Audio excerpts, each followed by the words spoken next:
Mira, patawad. Hindi ko sinasadya. Hindi ko inaakala... Hindi inaakalang ano? Na hindi mo ako masasaktan? Hindi ba doon ka naman magaling? Mira, tama na. Wala ka ng ibang ginawa kundi saktan ako! Mira, anak! Huwag mo akong tawaging anak, Perena. Sapagkat hindi ikaw ang ina ko.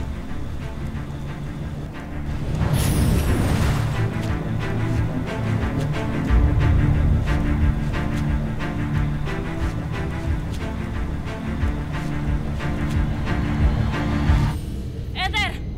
Magpakita ka sa akin! Ahas ka!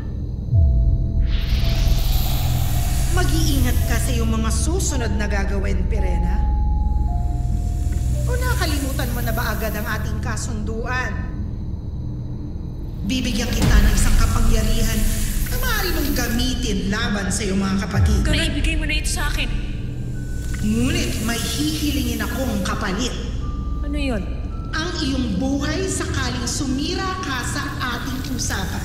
Buhay na kukunin ko sakaling kalabanin mo ako at ang iyong ama. Buhay mo na sisingilin ko sakaling sumira ka sa ating kasunduan. Ngayon, Perena, ano't naparito ka na naman? Niloko mo ko, Eder.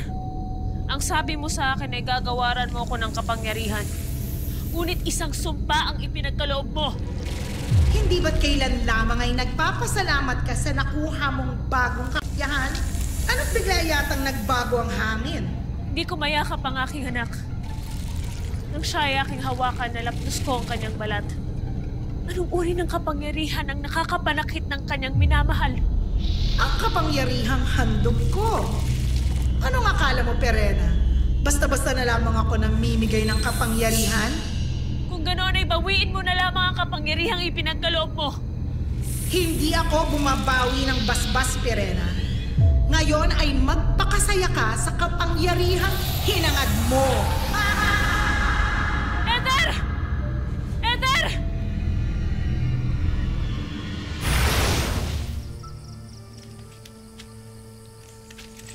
Mahal na Reyna. Nakausap mo ang Bataluman. Naipabawi mo ba sa kanya ang iyong kapangyarihan?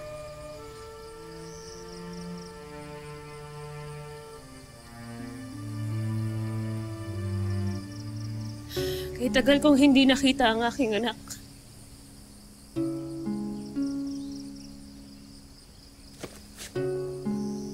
At ngayon na nagkaroon ako ng pagkakataon upang makasama siyang muli. Siya pa ay aking nasaktan.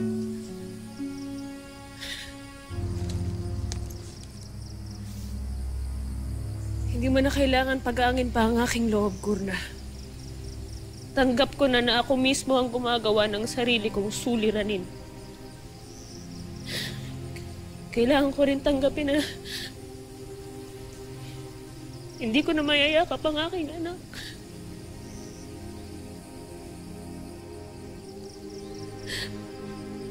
Sapagkat kahit tanggalin ang aking kapangyarihan na isinumpa ni Eder,